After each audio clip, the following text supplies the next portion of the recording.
welcome everybody on this relatively sunny day at Releng 2014. So there will be lots of people here, around 100. So this was a huge organization. So there's quite some people who worked on this. Not everybody could make it here. Chris and Kim, unfortunately, could not be here. But there are some other people in the room, like Foods, for example. Stephanie, who's still, I think, outside. Boris, who's just coming in. And then there's Akos as well, who's probably also outside and coming in soon. Okay, cool. And I'm Bram Adams. Okay, cool. First of all, we're at Google right now, and this would not have been possible without some people internally who have helped us quite a lot. That's one of them, Boris, and Akko is the other one. So I really would like to thank them and people who were here, like Dominic and Eugene. And so let's thank them first for helping us set this up.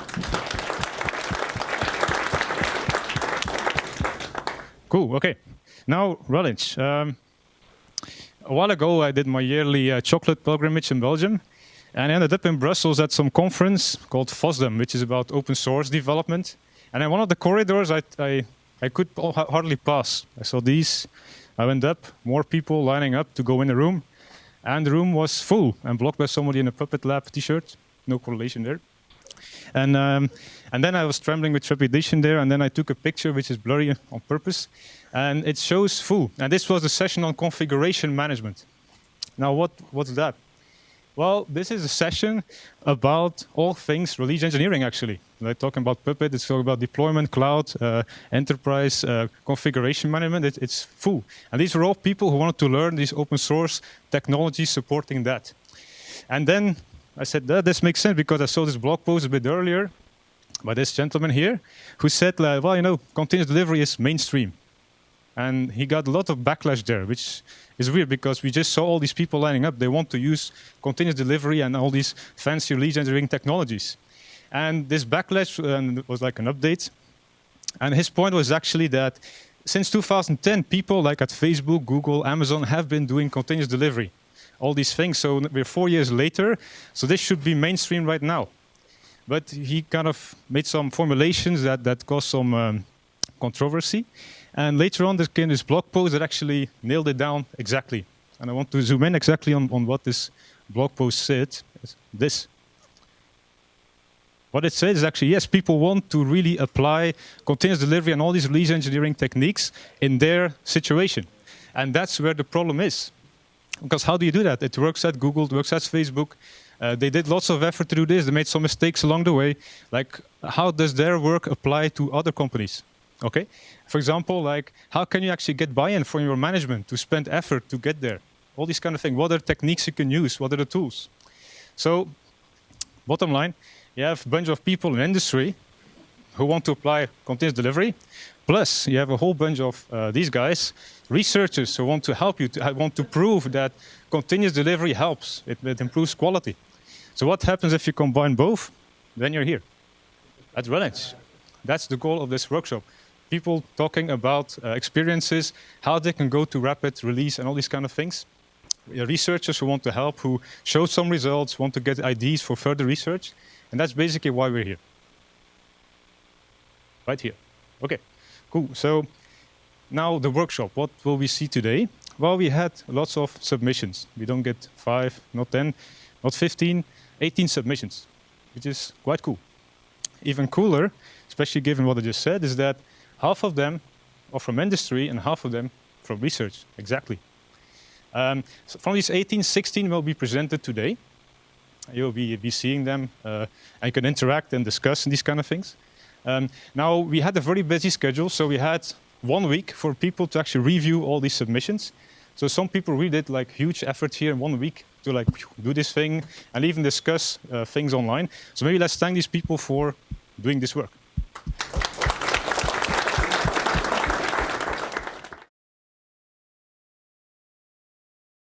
All right, everybody, I want to welcome you again, and I want to welcome our first speaker today, Mr. Charles Chuck Rossi of Facebook.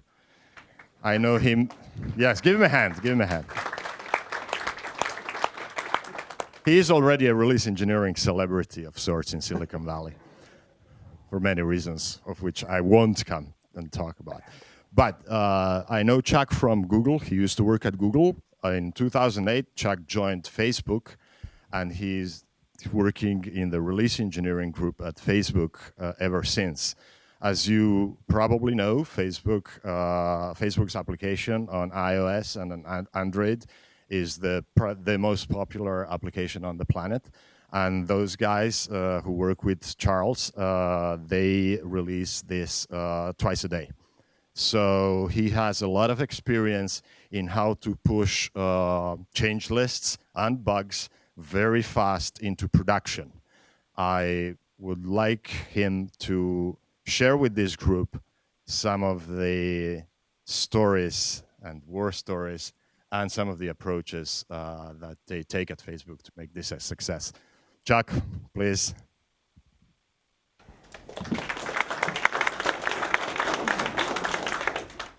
Thank you, Boris. I hired Boris at Google. I learned a lot about hiring after that. Yeah, I'm sorry for that. So I wanted to talk a little bit mainly about what we're doing lately at Facebook, and it's all about mobile. I've talked a lot about the front-end release process, the Facebook.com release process, which Boris says is, we're a little bit famous for because we do it twice a day, every day. Facebook.com rolls onto new code every day, twice a day. I'll give you inside information. It's around 8 a.m. Pacific and around 4 p.m. Pacific is when the whole site rolls. Anywhere between 30 and 300 cherry picks go out per roll. It's a quasi-continuous deployment with well over 1,000 engineers touching it, with over 1 billion people being affected every time we push that button. All right? Some of my release engineers are in the back. I'm a little nervous because it's about time we should be rolling it. Hopefully everything's good. If you see Facebook go down, somebody wave their hands like, it's not working. Let me know. The genesis of this talk and the talks I give really came, I got to give credit to Paul and John Allspaul and Paul Hammond. At that talk, I think we've all seen it from the Velocity Conference from, 2009, where they kind of defined the DevOps thing. And we had been doing this kind of organically at Facebook since I got there in 2008. And it gave me a voice and a name to kind of call this thing and a sledgehammer I could use for the developers coming in, saying, this is how we do stuff. It's been validated by these guys. This is the way we're doing it. We all know that talk. The most famous spot, the thing I got from that talk, what's the takeaway from that talk? This slide, right? No. That was like, we're all going to look like that as release engineers. That pretty much summed up, my experience up to that point of being a release engineer and saying, like, this is how I operate. But it changed. And for mobile, it changed a lot. So the DevOps movement and everything we learned at web, I consider web delivery a solved problem. For Facebook, it is a solved problem. We've whittled down the team that supports pushing those 300 changes a day down to effectively 2 people. 2 people run Facebook.com from a release engineering point of view. All right. Then we decided, okay, we're a mobile company. And this became a problem because we threw out everything, all the good stuff that we had learned, all the tools, well, not all the tools, but all the good things that we had from so many years of building up to a continuous delivery system and all this DevOps crap was great. And then mobile came along, and it's dumb. It threw away everything, right? We had to start again, mostly on the culture side and on the thinking side. And this was unfortunate. Now, what we're dealing with here, and Boris kind of alluded to this, is a scale that is big. On iOS, we're the #1 app, all right? And we are #1 because there are some percentage of 1 billion people who run that app on their phone. I can't tell you the exact split because I don't want to hurt anyone's feelings. Those are monthly active users. Daily, think about this, over 700 million people will use the app today alone, all right? There's about 300 plus engineers working on it. There are many features. I will make this case here. I defy you to find a more complex app on the platform than the Facebook app. I don't think there is an application as complex that uses the full stack of the phone as Facebook does. We got to support multiple devices, even on iOS. And remember, there is a web component to all, well, not all, but most mobile heavyweight apps. We are delivering web and kind of back-end endpoints and web endpoints to deliver content and experience to the phone. That's iOS. Same kind of story on Android. It's the #1 non-Google app, but the #1 app people choose to install is Facebook. Again, it's some percentage of the 1 billion monthly and the 700 million daily users. Again, about 300 engineers. And again, the same problem. The multiple devices problem is a bit more severe with Android, and I'll get into that. And again, a web component you got to worry about. So fundamentally, the thing that gets us is if we have problems on the website, if you have a fatal on Facebook.com, it looks like this. So you can't see, but there is a fatal on that page. Something didn't render. And that's a PHP bug, and I got to fix that. That's a fatal. I got to fix it right now. It's a rendering problem. But you pretty much have an experience. If you crash on any mobile thing, what's it look like? Boom, you're out. You're done. Your user experience is over. All right? And you can crash for any number of reasons on mobile. If you develop on mobile, you know this very well. And it's miserable, and people hate mobile. And they don't, they are not as, the user satisfaction numbers of web versus mobile. Mobile's in the toilet because the experience is A, out of our control many times, and B, we can't recover, do exception handling, or gracefully exit when things go wrong. All right? So we're under much more scrutiny on mobile. So what we want to do, though, with our release process, the main thing is, as release engineers, we are here to make the company successful. We have to maximize the rate at which our company can do great things, all of us. Our companies want to do awesome things. Our developers want to ship their cool code. We are there to facilitate that. We have to make it happen. At the same time, we're also responsible for, we're the adult supervision. There has to be some sort of quality metric, some supervision, some idea of are things better or worse if I push this button. And we are all pushing that button to say, like, I say this is going to be better. All right? We have key metrics on mobile that cannot regress. TTI, time to interaction, crash rate, star rating. Things like that cannot go backwards, and that's important to us. And as release engineers, I have to pay attention to that. So mobile is different. Let me talk more about some of the things that kind of bite us in mobile that you're not used to on web. There are no daily releases. Those of us who, if you want to release your package software, as I said, I was at VMware, and we released stuff on a decent schedule as package software. It was up to us when we release it. Web, we release continuously, right? What do we do on mobile? Nothing. Pick up any iPhone in this room, go to the home screen, and look at the home screen at that stupid app store or the stupid store icon. There will be a double-digit red number in that box. Why do I, like a monkey, do I got to go push that button every day to get my little thing back and say, okay, do that, do that, do that, mindlessly pushing that button to tell it to update? The worst thing in the world, especially as a release engineer, because you have no control when you're going to push that button. My mother's is probably a 3-digit number in that thing, right? So this is a major, major crisis for you as a release engineer. Now, iOS 7 got it right in that you can turn on auto update. They didn't make it on by default, which I think was a mistake, but maybe the next release will kind of sneak that on. We have to get away from this. Android has a long way to go to make this better. We release every 4 weeks on mobile, and that is fast for a mobile company with hundreds and hundreds of developers working on a billion people. I'll get into details of what that flow looks like, but I don't know, we can talk about what your release schedules look like for your mobile apps, but I think 4 weeks is relatively quick for mobile.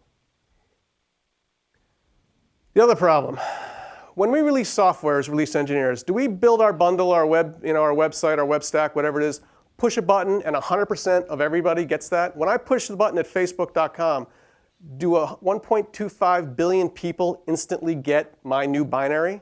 No, I do a slow rollout. I push the web to 2%. I get data, looks good. I push out the rest. In mobile, what do? I push a button, it goes to the App Store, the black hole that is Apple, and out comes in some indeterminate amount of time my binary. A billion people, or some percentage of a billion people are going to be slammed, bam, you get this binary. If I've made a mistake, or if there's a fatal or something silly in that app, it's gone. That bullet has left the barrel, and I'm screwed. There is a little bit of hope on Android that you can, people who do allow automatic updating, and this is a huge, great feature for Android, is that I can say update to 5%. We did a push yesterday. We released our Android app, and how we did it, we said go out to 5%, and we get data. And we say, looks good, ramp it up. All right? But that's only people who opt in and go through the nightmare of tickling off all these boxes that are buried in various places in the Android operating system. We have to ask permission to do something. So again, if I want a hotfix, I have a crisis, the first thing you want to do as release engineers, you fix that problem, right? You don't do that on mobile. You make a nice package. If it's Android, you have hope that you can get it into the store if the stupid thing will upload correctly. I'll get into that. And then if it does get there, you can get it out. But then even if you got it out there quickly, what are you going to do? You've got to wait for people to click a stupid button. At Apple, it's even worse because if you happen to have your hotfix in the middle of Worldwide Developer Conference, when the intern who takes your app and puts it on a USB stick and takes it somewhere does that, if it takes them 3 weeks to do that, your hotfix will sit for 3 weeks. Anyone work at Apple here? Good. I can keep talking. So these are, as release engineers, these are serious problems for us. And you have to keep this in mind because now it's, with continuous delivery, you don't sweat these things. But now it's the opposite. Like I said, you threw that all away now. And now you have these problems that are a real nightmare for you. Some idiot shipped the wrong icon for the iOS app. I did that. So there's no worse feeling knowing you did something like globally that's in the news because of a stupid icon, and there's nothing you can do to get that back. So keep that lesson in mind. Permanence. All those little bullets that you fired are still out there. This is a little slice of what people are running. This is telemetry from our Android apps. Those are the versions of Android running in production on phones. What do I want everyone to be running? I want them to up on that green section there in the upper right. What are they running? A vertical slice of crap. Of like 20 versions of old stuff I don't want them to run. My mom is somewhere on that red line at the bottom there, okay? And why? So they complain the experience is terrible. Of course the experience is terrible. You're on a version like literally 16 releases ago, all right? So this, again, is going to be your reality. Testing these things. So I'll talk a little bit about that, but especially on Android, you have this. This is kind of a heat map of the devices sending telemetry back for our Android app. There is a long tail of crappy little Android devices that will never die, okay? Technically, your app needs to be tested and run on all these physical hardware things, all right? And again, out of your control and something you need to consider. I'm not even giving you the vector of which version of Android they're running on these phones.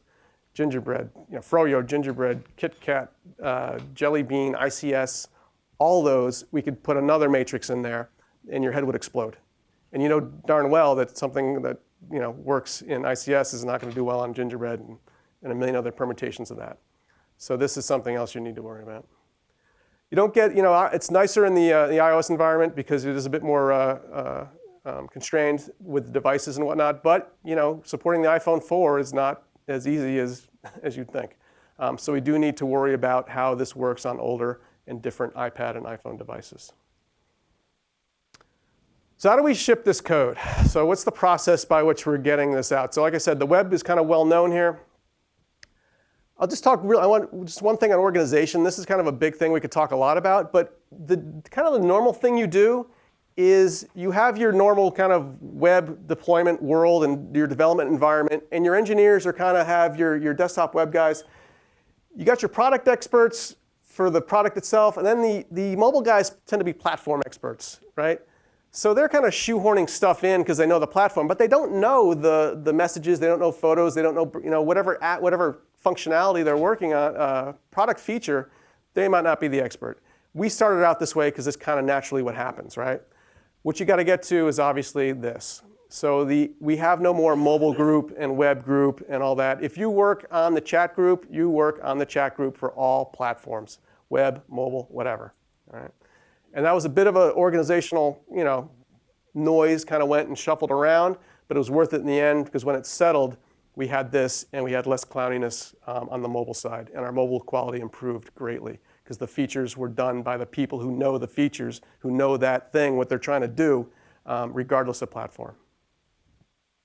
When we did that, the number of developers we were supporting on mobile kicked up.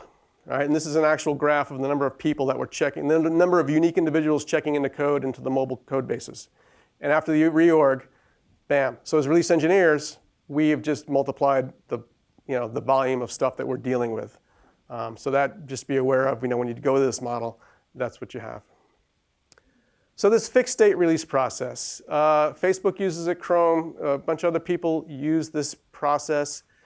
It's not ideal. You all know trying to get software engineers to hit a date is like trying to give a cat a bath. It's just not, there's just fighting the whole time, and they never hit the date, right? So while we don't love it, this really works well for mobile, and we're trying to do things to optimize that. When you have a date-based release system, Well, what are you trying to ship? You have three things you're trying to worry about when you're shipping software. You have the features, the quality of the code, and the schedule that you got to worry about because it's a state-based system. When you're under this kind of constraint, you got to pick two of these. Right? Which two do you pick? You pick quality and schedule. Those are the two things as release engineers that we focus on. Are we good? Have we regressed anything? And are we going to hit the date? If it's a feature issue, it's not the priority. Why? Because we ship on time. And again, this is where we have the most conflict with engineering, with developers, because they're crappy at hitting dates. The good news for this is you don't have to wait if you do get your stuff in. So if you do have a press release or a major feature announcement or whatever it is you got out the door, you know it's going to go out that day because we're going to kick out anyone who doesn't fit the bill.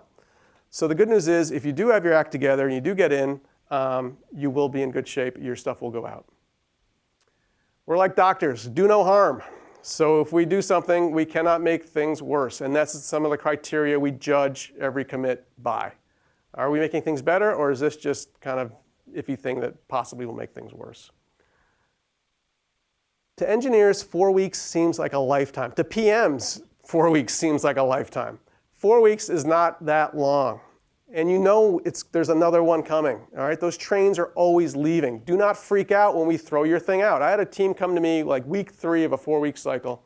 And like, this is big. We got to get this in. It's like literally 15 changes to the main photo flow in the mobile app. And we're like, no, get that out of there. We're not taking this at this late date. We're almost ready to ship. You're nuts. No, it's a high priority. Zuck wants it. It's got to go in. We escalate. Boom, boom, boom, boom, boom. All right, let's get someone more important than you and me to talk about this. And I eventually get them thrown out. So we ship. We're good. The next cycle comes up. I go to that team about 2 weeks in. I'm like, hey, you guys get that stuff in? We're going to check it out. Like, nah, we're going to wait for the next one. So it's like, nah, you killed me. Right? You wanted to get in. It was like the most important thing. You're going to wait another cycle because it still wasn't ready. So as a release engineer, you have to have that sense of these guys are not going to land this, all right? And then you got to assert yourself and say, like, listen, there's the next train. You're on it. Get off my train now. Things that break aren't ready, get them out. Don't waste time fixing forward or taking more patches on top of more patches. Like, OK, I know I gave you those 3 diffs and those 3 cherry picks, but take these 3 more. It'll fix it, I promise. Use your judgment, but literally do not let them walk over you and keep dumping in and fixing forward. Just like, no, you're done. You're on the next train. Get out of here. I got more stuff to worry about. You're just annoying me now. Put your mean man face on from slide number 2 there. Okay, let's talk a bit about the mechanics. This is our web development cycle. So we have our source control system. We use Mercurial, Subversion, Git. I don't care what we use. I hate them all equally, so it's not a big deal. You've seen developers screw up source control many ways, dealing with branches and complex things. I think a couple guys from VMware are here. I set up the system at VMware back in the day. That was a hard problem. Many long-lived branches with dot releases of many products. We had a really good system under Perforce that when you checked in, it asked you where you wanted your stuff delivered. It would deliver it, check it in, build it, let you know it went in, blah, blah, blah. It could not be simpler at Facebook. No matter which crappy source control system you use, you check into master, you're done. Okay? That's all they have to do as developers. Get frickin' code into master. What we do on web is after a week of development, generally it's Sunday at 6 p.m., we cut a release branch, a simple release branch. From Sunday to Tuesday, during that blue period there in that blue box, we stabilize. We test it internally. We make sure it's good. If everything's good, Tuesday at around 4 p.m., that goes out. That is between 4,000 to 6,000 changes that went into trunk that week. Okay? For the rest of the week, that's my twice daily push during that green box there. And that's where I take my 30 to 300 cherry picks a day. All right? That flow has been the way at Facebook for 6 years. Has not changed. The big win for this is that we ship twice a day. We're fast. We dog food. That little blue box in there is like internally we're dog fooding before anyone sees it. Again, we're not waiting for anyone because at that rate, it's like if you don't hit today, there's tomorrow. It's like hours away. You know, it's not the end of the world if you don't make it. The engineers are there supporting their changes. It's true DevOps. Your change doesn't go out unless you are there. Okay? I won't push your web change unless you show up and show me you're still alive. And there's clear rules. We all know it. There's an onboarding where I brainwash all the new hires, like this is how you do it, this is what you're doing. We're all on the same page. So let's take the desktop web. Let's overlay now what we do on mobile. Not very different. The timescale's changed. So now we have 4 weeks of development in master. And at the end of 4 weeks, we cut our simple release branch. And that release branch lives for 3.5 weeks under our eyes. And that's where we take more cherry picks, probably between, I want to say 120, 150 more cherry picks will come in to stabilize after 3.5 weeks. And then that green period of soaking, like don't change anything for 3 days internally. Just dog food it for 3 days, let it accumulate state, see what breaks, and see if we're good. And at that point, that green line is the day of our 4th week, exactly 4 weeks from that first red line. It goes out the door. All right? What I want to keep at Facebook is no matter what group you're in, front end, back end, mobile, this little picture is your life. And for the most part, this is true at Facebook. No matter what group you're with, you will release with a simple branch, cherry pick system. The timescale will change and some of the mechanics will change, but I'm a big advocate for this. We can't do true continuous where we can just deploy from trunk, but I like this little buffer zone of having the cherry pick system with a release branch. It's worked very well. So we haven't changed things. Like I said, if you change from web to mobile, you have the same thing, except now some of the times have changed, right? Otherwise, all the same things you've learned, all the operational awareness you've built up as a developer is still with you. On Android, we have one special tool, and God bless Android, Google and Android for doing this, is the alpha and beta program, all right? So I want more eyes on my stuff. And I do this with Facebook.com, the website. Like I said, I can leak out stuff to 2% of the user base at any time to get feedback of what I'm doing. But I have the beta program on Android. My beta program is a few million people who volunteered to get the beta. The beta comes from the blue line, which is the release branch. All right? I have more beta customers than most people have users. Every Monday, Wednesday, Friday, I ship whatever's in the branch to these people. All right? Obviously, auto update's an important thing for these people. They all have it turned on. So bam, bam, bam. I get that, and I get telemetry back immediately. So I can now analyze what they're seeing, what crash rates, what the logging looks like, what bugs they're reporting, all this good stuff. We were really happy with the beta program, and then Google announced the alpha program. Wrap your head around this. I am shipping trunk to a few 100,000 people every night. That should scare you. So the Android app, if you're in the alpha program, you will get pushed every night, whatever's in trunk. Okay? There's some certain things we do to kind of ensure that nothing leaks and that we're kind of in good shape, and I'll talk about some of the safeguards, but that's really cool. All right, let's get into the developments. What are we doing in that 3.5 weeks? Because we take that full time to figure out if this thing's going to ship or not, or if we're in good shape or not.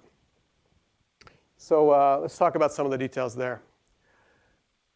These are more kind of the philosophy in that release branch. How do we keep that release branch in good shape? The biggest thing, like I said, is no features. All right? If you take a feature, you're basically resetting the clock. We've done all this testing. We've had all the dog fooding. Everything that comes in is resetting and destabilizing what we've done. And honestly, if it didn't make that cut, we're assuming it wasn't ready when the cut came, and you're not going to cram it in later. You can't just worry about native code, and it depends on your app, but if any of you have any kind of app that does anything of significance, you're going to have these issues, okay?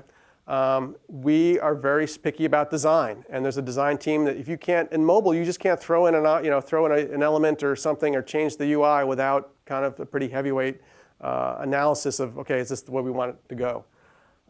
Did we get logging data? Is your logging in there? Are we getting data from Dogfooding that your thing is working and turned on and good? Are there server-side endpoints or updates to the website that need to roll out before your thing can be turned on? So make sure we coordinate that. The worst thing in the world is pushing something out where it starts hammering the back end because they didn't realize the use was going to be like 10x what they thought it was, or the endpoint's not there, or it's not at the right level to make the right response. We have big privacy and legal issues, as we all do. There is a team that's, for every release, looks at what's going in and says, yes, this is good.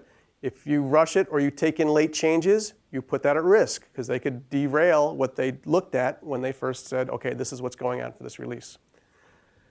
And yeah, basically, if you are not testing in master, we want it vetted in master before it gets in the release branch. So if you're putting it immediately into the release branch, as soon as you check it in, we don't have that window to do our test to make sure that, I mean, we still run the tests, but I want it going through master to release for more sanity.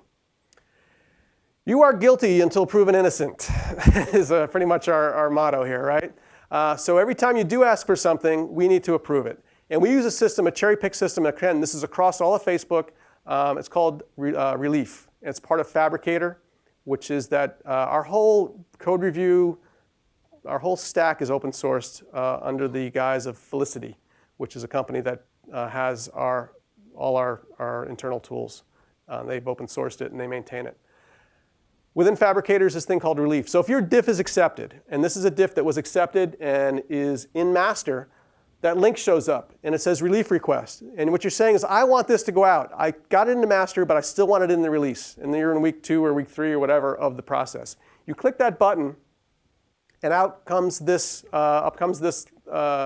this page where you tell me, why are we taking this? And on the right there, you're going to say, yeah, we're taking this because it fixes a really bad bug with display model, blah, blah, blah, blah. Boom.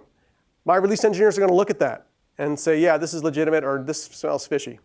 The other thing we have is over here, we have these 2 lines. The top line says size. It's the size of the diff. So is that diff, if it's a big diff, number of changes, number of lines added, deleted, moved, whatever, that bar will grow. The bottom line says churn. And that's the amount of discussion there was in the diff. How's a diff go? You send out your diff. Hey, here's my diff. And you go, yeah, your diff sucks and so do you. Like, no, you suck and so does your mom. And back and forth and back and forth. Maybe those are just my diffs. So that will get bigger and bigger and bigger as there's more rejections, changes to that diff. So if I see big bars there, I know there's some contention and I want to take a look. The other thing which I've blacked out is the karma. And right under there are stars. And all engineers start out with 4 stars. You can only see your own karma, but if there's a bad thing that happens, I push this. And I'm the only person on Facebook who has this symbol, which is the dislike button. So if I push this, it means we had a problem. And a box opens up. I type in what happened, how we can improve ourselves. I click submit. It goes to me. It goes to you. It goes to your manager. And it goes to our work.com performance review tool. All right? So it's very much a public shaming, not a private. It's very much a private shaming, not a public shaming. You really want to avoid public shaming. But it's a way for, I do this in my head. You cannot stop me from doing this, okay? When I was at Google, I could walk down the hall and say like 2 stars, 3 stars, 4 stars, 2 stars, 1 star, 0 stars, right? Where's Boris? There. So you do this as release engineers, and it's your job. You got to manage risk, and everyone, when you see a room full of engineers, that's a room full of risk. But when it got to 300, 600, 800 engineers, I couldn't do it anymore. So we made this system. Now, this is not like some punishment system. Nobody's ever gotten fired because they got 2 stars. But it will be really valuable to you as you get people on your team and as you start dealing with different teams to remember, like, you look at this diff, like, why does that guy have 2 stars? Oh, yeah, I remember now. So you're going to take a little bit more extra care and see what's going on there, all right? And that is part of Relief. You can download this and use that as you wish. Again, we are risk averse on the release branch. We need a reason to approve, not a reason to reject. And like I said, the main reasons here are there's pluses and minuses for every change. You have to let your release engineers have this flexibility to be able to make a judgmental call, very subjective, to say, like, this feels right, this does not feel right. And there can be some criteria that you can spell out for it, help them with that, or help publicize it. But we've been doing this as release engineers for 6 years at Facebook, and the pushback is very low. We are very well respected as release engineers. And make sure in your organization that you are respected for what you do, for your judgment and for your skill set. And given that, when release engineering says it's not good, it doesn't go. So make sure you can, your management, your organization, your culture at your company backs you on this. Finally, there's a great quote in the movie Ronin. Robert De Niro says, when there is any doubt, there is no doubt. And that's our motto. If we get queasy on anything in that release branch, we don't feel right in mobile land, it goes out. all right? An important thing. Let's talk a little bit about the tools. Let me check my time. So the tools. I need to get master in better shape, especially because on Android, I'm shipping the thing every night. All right? So I need some tools that when developers land their code into Trunk, they have confidence that they're not going to burn themselves. Because they're very attentive now. I think the developers have a very good operational awareness. They want to do right. They want to be happy. They want to land that code. They don't want to cause trouble. They don't want to lose that precious star on their push karma. So they will pay attention. Give them the tools to do it for them. This is our continuous integration stack on mobile. All right? We use BuildBot. You can use whatever you want. BuildBot works for us. But basically, you have like the build part, which is we build everything. When you check into mobile, what is Facebook Mobile? It's not just one app, right? It's the native app for the platform, so iOS or Android. It's Messenger. It's Pages Manager. It's Instagram. It's a bunch of other stuff that's going to launch or has launched. It's new projects. There's a long list of those little boxes, squares on top. For every commit, you might break something across the way. We use a monolithic code base, much like Google and other places. So you really need to check all the builds. When you check something, I just fixed something in Facebook for Android, but you just broke Messenger. So we do all those builds. On the way in, there's a whole series of lint static analysis, things that check are our policies being followed. The easiest one is the regex one. Anyone can write a regex to say, like, if you should do this or you shouldn't do that. The regex will catch it, throw it as a warning, throw it as a fatal, so they can't check in. That's simple, and anyone can contribute to it with a simple regex. For more serious stuff, we use Clang, which does the static analysis and checks memory or dead code or things like that. Android has some built-in linting that we use on that. This is kind of both platforms, iOS and Android together, so some go with some go with the other. But you get the idea, right? So you have that layer protecting your master code base. Nothing gets in unless it gets through that red section there. And finally, the tests. Various, for each platform, there are various test systems go in. We also do WebDriver from our UK offices that does our also end-to-end integration style testing as well. All right. So that stack happens all the time, all of it. How often? So this often. So during each step of the process, that whole stack is run. Every build, every test, everything done. If you're at Google or Facebook, this does not impress you because basically, I say this kind of boldly, but there are no issues with compute power or storage. Those are infinite as far as we care, right? You need to get to that. There shouldn't, machine resources should not be the thing keeping you from running this full stack while the person's developing the diff, when they create the diff to send it out to the other developers, when they update it after getting feedback, when they land it in the landing queue to check it out before it gets delivered, and when it gets committed. Each step is going to run through that stack, all right? And machine resources should not be the reason you can't do this. This is the number of builds we're doing per day. It averages around 20 to 30,000 builds a day, all right, to give you the scale for our couple dozen mobile apps. So this asynchronous build and test, what's it look like? So when you do commit, the reviewer, actually doesn't even commit, this is for a diff. The reviewer will see, did this stuff pass all the tests? Did it pass all the builds? That's in the diff itself. So the diff tool itself will expose any dirty laundry that you have that didn't pass tests, didn't pass builds, will be there for the reviewer to see it. They see that box is red. It's an immediate go back, like, hey, go check that out before I diff it, or before I check it out. Shrubbery is the thing we put on top of our build system. And this is basically showing us across the whole matrix of builds that are running, where did they fail? So if you go there and look, you can see exactly like down there, that red bar says, oh yeah, a test failed here. You can click through and land at the test console to understand, like, okay, where did this go wrong? And the reviewer will do that as well. Dogfooding. We all know the value of dogfooding, but dogfooding on mobile is a different problem.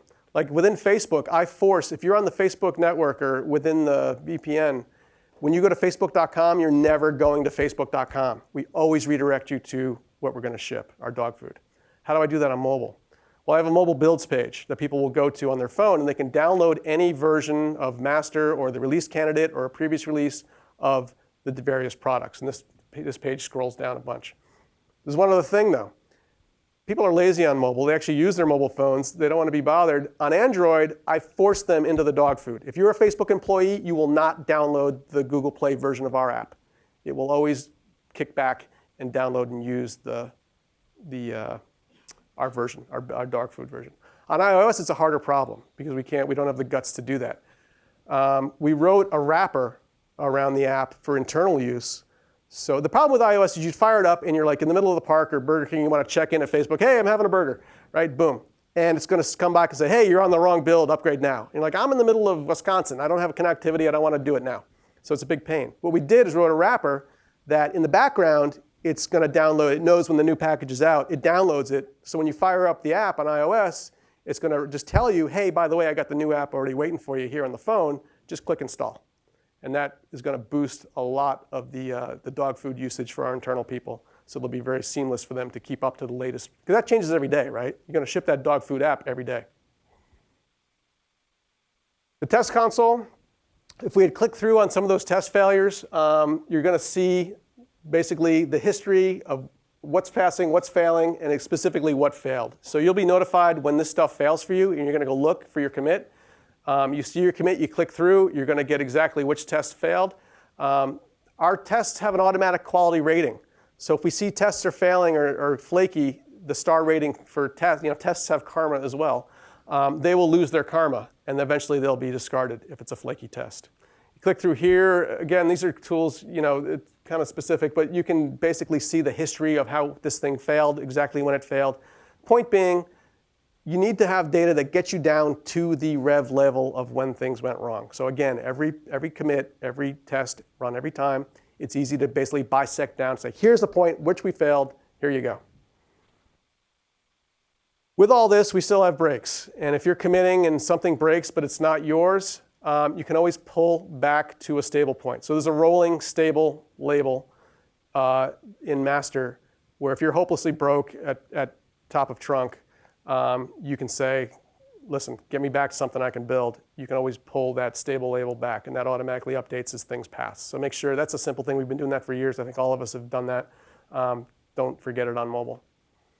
Test failure bot, again, nobody likes tests because they can be noisy and brittle and give you noise. The bot tries to take care of a lot of this. It'll assign bugs it sees that are unassigned by doing some analysis and says, nobody owns this, but I think this guy should own it. Or if it sees things that have been closed or that the test is working now, it'll go off and close the test saying like, okay, this clearly works. No reason to keep this bug open, right? So get the bots to do a lot of the crappy work of figuring out where tests should go or if it's open or closed. Because that's the part that developers really fall down on, is just responding to this endless stream of noise about tests failing or passing and failing and passing. So mitigate that noise to them as best you can.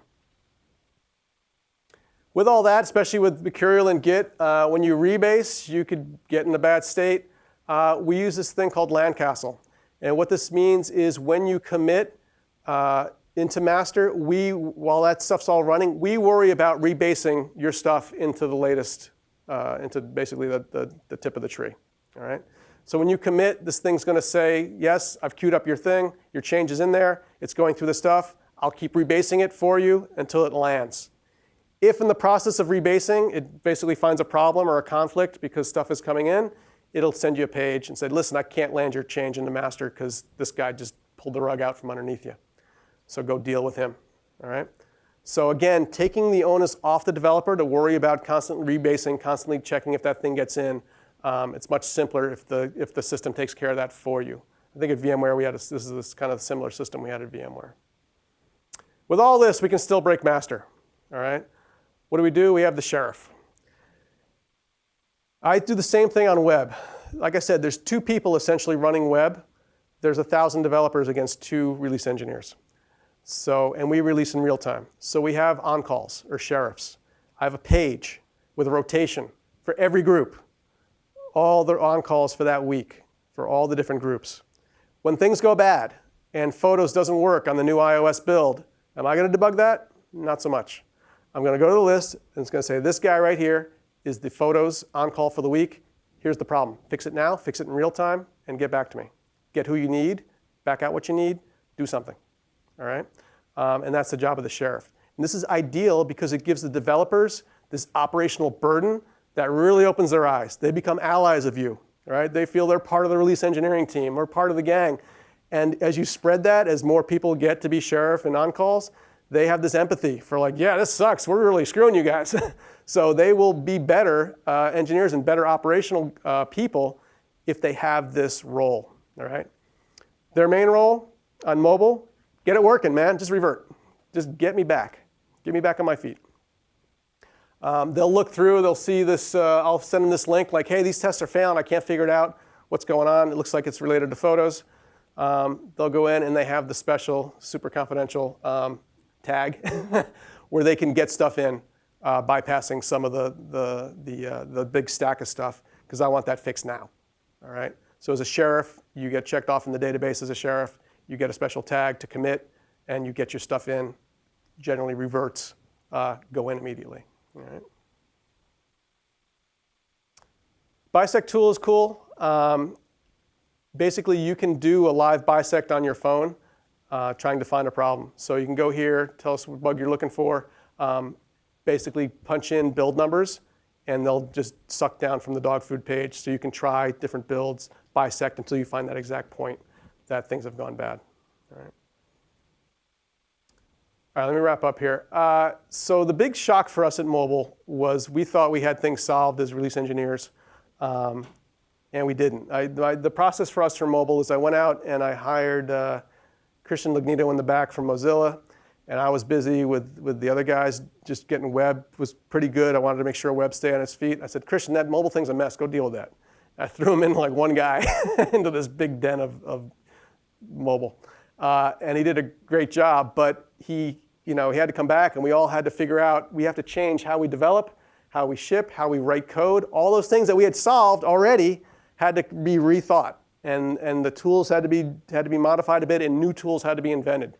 But the important thing is, it was not a shock for any developer going from that, from the web world to the jarring cold reality of mobile, because the culture was the same. They all knew this DevOps culture. They all knew they had the responsibility. It was very bearable. So I can say quite confidently now, Facebook is mobile. We are a big, heavyweight mobile company. We have many, many mobile apps. The team in the back and myself are responsible for shipping those mobile apps.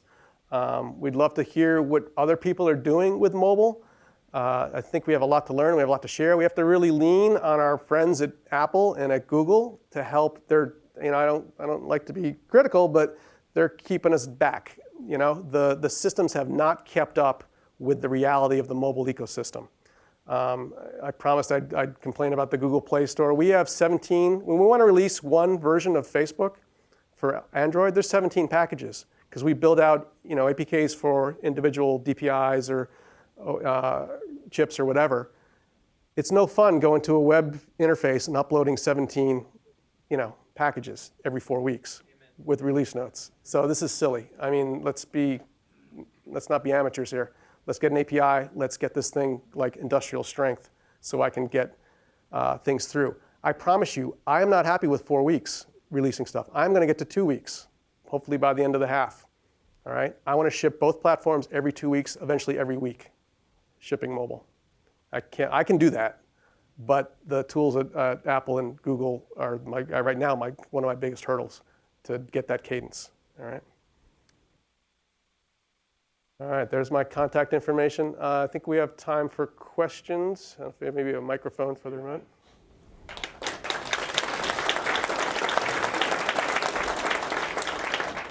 Thank you, Jack. We have time for a few questions, and we'll ask you to speak to the mic so we get the questions on camera. So the karma stuff. So Greg from Wikimedia Foundation, we're actually seriously considering moving to Fabricator right now. We're in a mix of Garrett and Bugzilla, and it is hell on Trello and Mingle and all the other crap that's out there. But so Fabricator, we've been talking with Evan a lot, and we're thinking about, oh, there we go. Swallow the mic. All right, so Wikimedia Foundation, we're thinking about moving to Fabricator, and one of the things that I kind of liked about the features that you mentioned that I didn't know about was the karma thing, and because I'm the release manager there, and I have those same stars in my head. So the very basic question, so you said you have that right to the dislike. Is there anyone else, like release team? Or Right. is So it- the question is, the karma thing can be sensitive, and I don't want to mean it as a mean-spirited thing, or you can't use it as a club, but it could be a subtle way that you can kind of keep track. And the question is, who has access to that? Well, all my release engineers. So everyone in release engineering is in the databases being able to see that. And then I only think just the user themselves and the release engineer. So it is, again, a private thing. And I'll give you an example of how it was used for good. We had a guy on the web who was just like killing us. Like every time he touched code, Zynga would break or something would break. Something in platform might break. And he was down to 2 stars. And our policies, when you're down to 2 stars, we just don't take your change. Because clearly you only lose half a star each time. So that's 4 times that. And we only give you a down karma if you really, things had to stop working. All right? So we this is ridiculous. This guy, we can't take his change and what's going on. So we were able to get with him and his manager, like, what's going on? Well, it turns out he had inherited this awful JavaScript code from 1,000 years ago, probably written by Zuck himself, that landed in his lap. And every time he touched it, it was just a hopeless situation. He was just doomed, right? So we said, okay, we got to step back, get proper resources on this, revamp what we're doing here, get some real, you can't go on this way. So it really it fleshed out an issue that was not this person's fault, but something that wasn't getting attention. It clearly showed up in the karma scores that helped.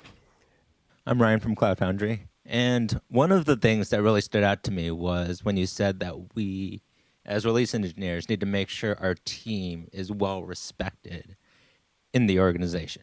So what are maybe 1 or 2 of the most important things we could do to ensure that when we say something important, it is heard at the highest levels? Right.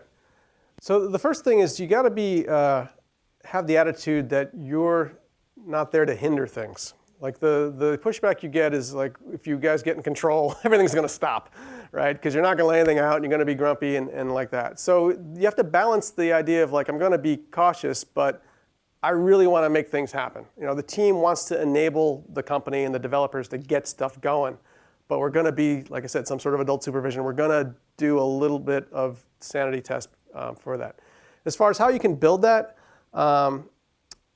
it's tough. You absolutely need an advocate up the management chain. And I've been lucky here at Google and at Facebook and pretty much everywhere that the organization from the engineering, usually the VP of engineering down, understands the value of what we do, of release engineering, and learns to trust the experience and the judgment of these people. So I would really advocate, up your chain a bit and see if you can get, someone to back you. It helps if you have an experienced release engineer on the team somewhere, or even the other one is and you can find, I'm sure you can find these people. Every group has a developer who is like a frustrated Releng. If they weren't, they're always getting in your stuff. They're always pointing around. They always like to help. They're giving you great tools, and they love this stuff. If get that person on your side to help advocate for you, and those developers who are on your side are going to be a big boost for your team and for your respect. The other thing I'll just say, one last thing, is do the thing I said about on-calls. Get developers in your little world and say like, hey, you're the on-call for the week. And you will get your circle of trust, and you'll get more respect that way. Because they'll be like, yeah, you guys do crazy work. I can't believe it. So those things will help. So one line that I use that was very effective to get people to accept what I was doing was to say, hey, you're going to have to do a little bit. You're going to have to jump through a few more bureaucratic hoops, but you're only going to have to do your work once. You're not going to have to go back and deal with this craziness of things breaking and having to be redone. Yeah, ultimately, the pitch is, you're going to help yourself. Like if you let me kind of do these things for you, I'm going to save you a lot of pain and a lot of redoing things down the road. Hey, Chuck, you had one of your diagrams ended with a soak period.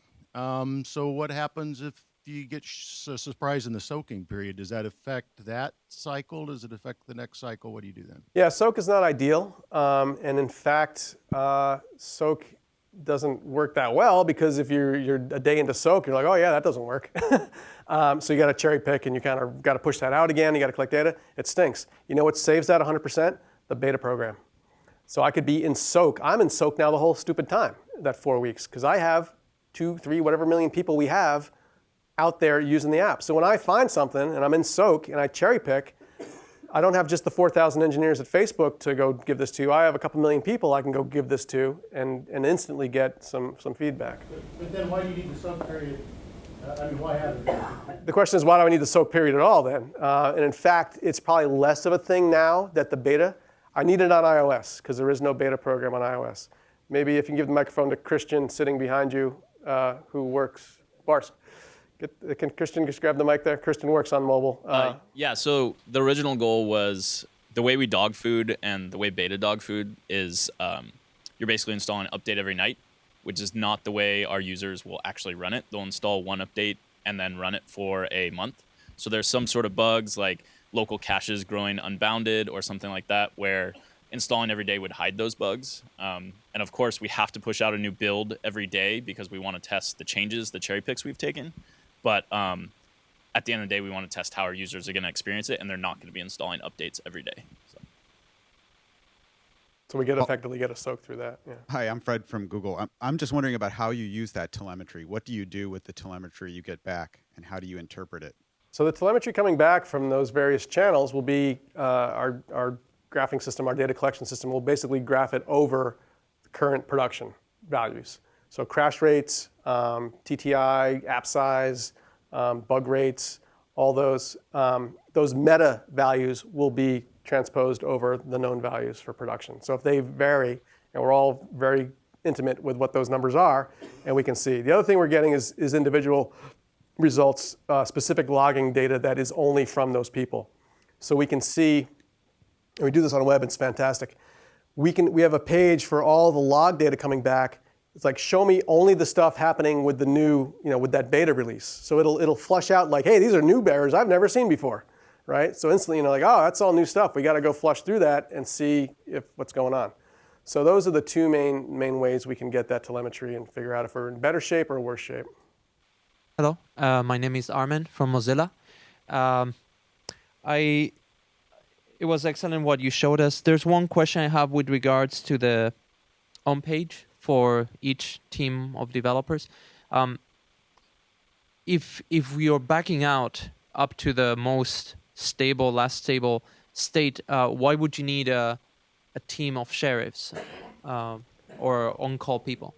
Right. So you're specifically like if master has trouble, why do you need a sheriff to back it out? Or you back out, you get to a stable state, and why would you need a list of people on call if you're back to stable, supposedly? It's only one part of the job of the sheriff is to deal with breakage and trunk, and that is it's an easy part of the job because you can just revert, and a bot could almost do that at some point if you get some confidence in it.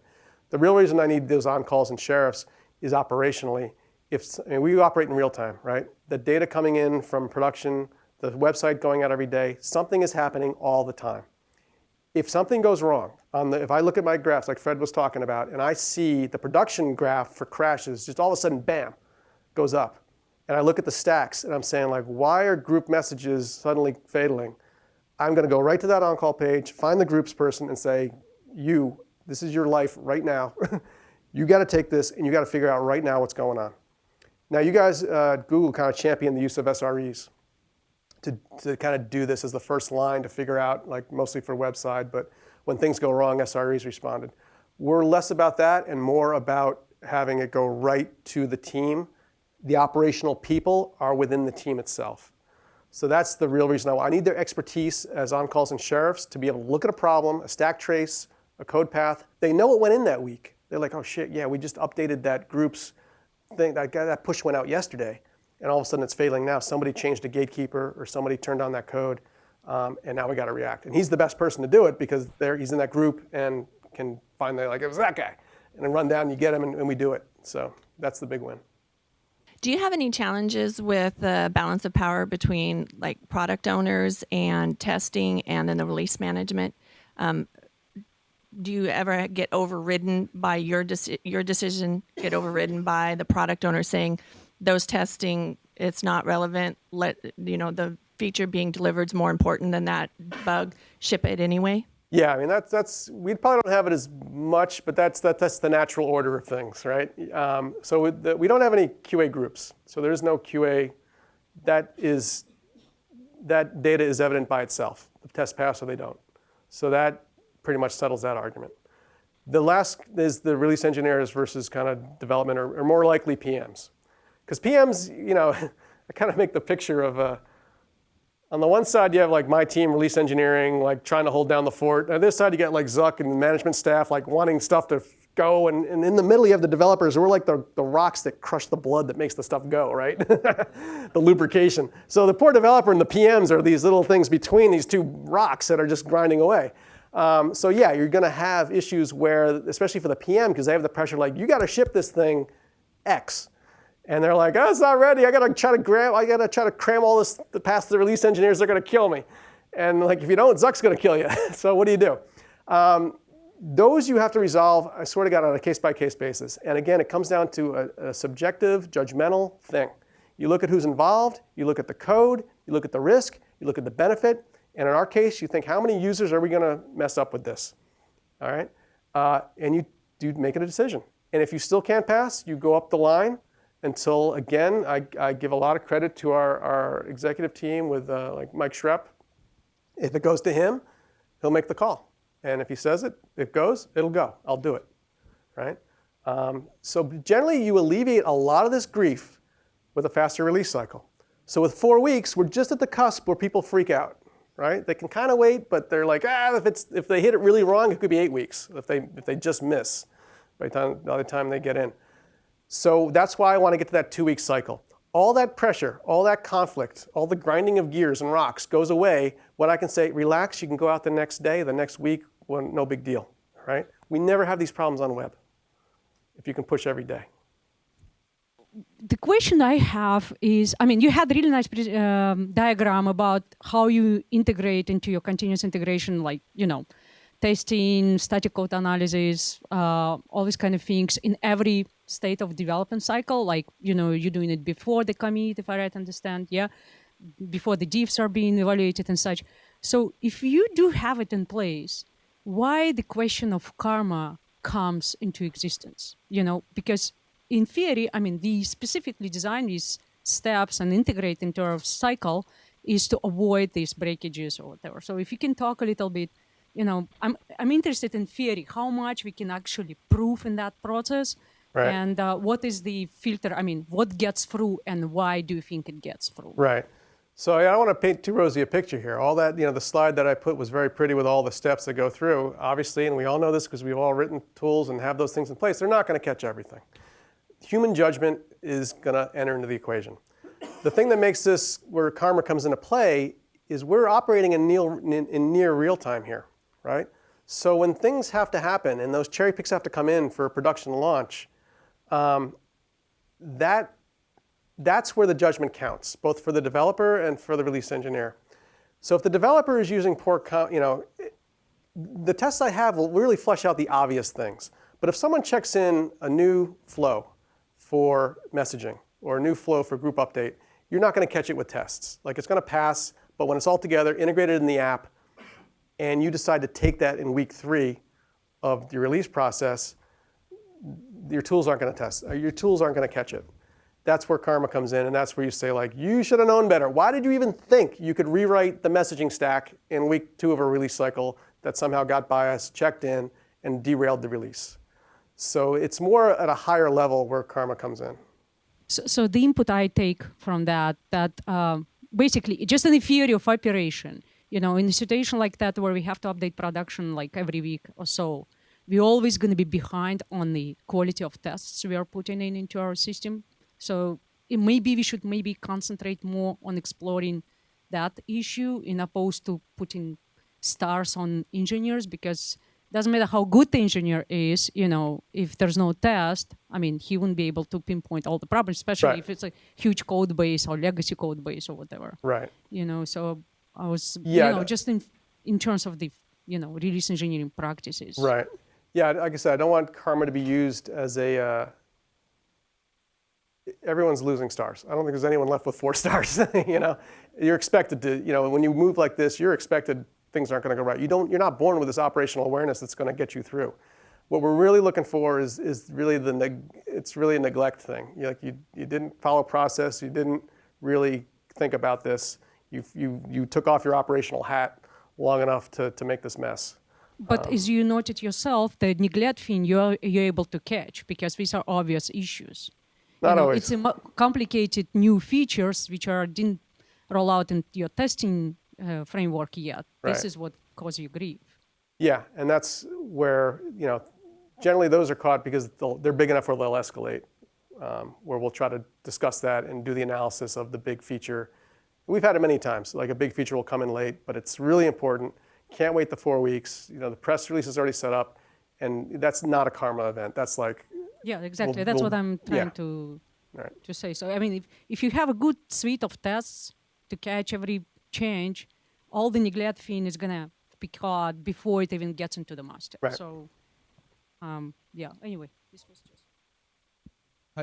Hi, I'm Nirmam from Twitter. I had a question about desktop web. So one of the scenarios we hit often is more releases. We want to do more releases, but our rollback thing is a rollback process is not that it takes a long time to roll back a release, and so that was the reason we don't do a lot of releases. So can you talk a little bit more about how your rollback process works and how much time it usually takes to roll back, if you already rolled out to everyone?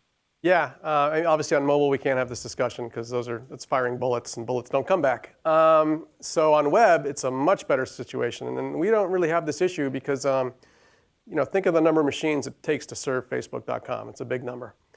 When we push the button to say go, we've decided we're going to go 100%.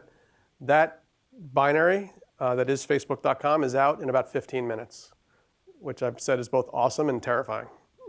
It's awesome because in 15 minutes the fleet is on new code. It's terrifying because if we've made a mistake, there's no time to pull that red lever. The bus is already going off the cliff. So what we do though is we keep the previous binaries on the fleet. So for us, it's a simple matter of oh, this looks bad. We hit another button and the same command runs and it just symlinks back to or reloads the previous. In our case right now, it loads the previous bytecode and brings up the servers. Now that is not a pleasant experience for the end user. It's a bit like pulling the red cord. There's going to be a bump, and there will be some disconnects, but we will, within 10 minutes, revert that to new code. Now the thing that also makes this work is I make this very clear to every developer. You will never, ever run in a homogeneous environment on the front end, all right? So if you make that clear, you don't have issues like, well, we've already rolled forward, we can't roll back because that new API, blah, blah, blah. Never happens. Cannot happen, okay? With a fleet as big as we have, as many back-end systems as we have, you cannot guarantee you will ever talk. You're always got to be forward and backward compatible. If there's some issue, there's always a gatekeeper that can be turned on or off, that turns on or off that new code that's sitting out in production that may or may not be there yet. So we've really solved that problem. In fact, if you want to talk more about that, the guy who helped write that system is Amir in the back, is the deployment expert from Facebook. He can tell you how that tool works to deal with getting that code out and back and so fast. So I'm John Odin, formerly Mozilla and just recently moved to Hortonworks. So when we were at Mozilla, we were doing a lot of mobile stuff, so a lot of these diagrams. I was like, oh yeah. And I want to +1 to the thing you said about a command line programmatic way to be able to upload apps to the store. That was a recurring pain in the blank, blank, blank, having to do this by hand. The fact that we had to upload it manually just these days. I mean, I'm all for secure encryption stuff. Does anyone here who has a sway in either the Google app or Apple app and can make this happen? We will make it happen. Programmatic, sure, encryption, sign, whatever, but can we make it that we can hit a button? Yeah. And then I would actually ask for a version of it, which is, also, if we upload something, I know it's then it's a bullet and users can start picking it. If we find out early there's a problem, we've many times wanted to go and hit an abort button, take down the thing we just uploaded. And the only way we found we could take down was to go find the previous change set, generate a new build with a newer number, and upload a new. Whereas if we could go say there was a previous one already there, we just uploaded a new one, abandon the new one and let people see the previous one. Something like that programmatic. So there's my 2 wishes. So +1 and yeah, I can't stress enough. I mean, it's not reasonable that, one of my engineers, Brad's in the back, and he literally stayed up till 2 or 3 in the morning just pushing the stupid upload button, on a web page to upload the #1 app in the world worth billions of dollars in revenue to try to make this thing get out. And that we can't do that. That's just silly. So, Chuck, thank you very much for thank you, Boris. the keynote. All right. We'll have much more talking during the day, and we're going to move on with the program, Bram.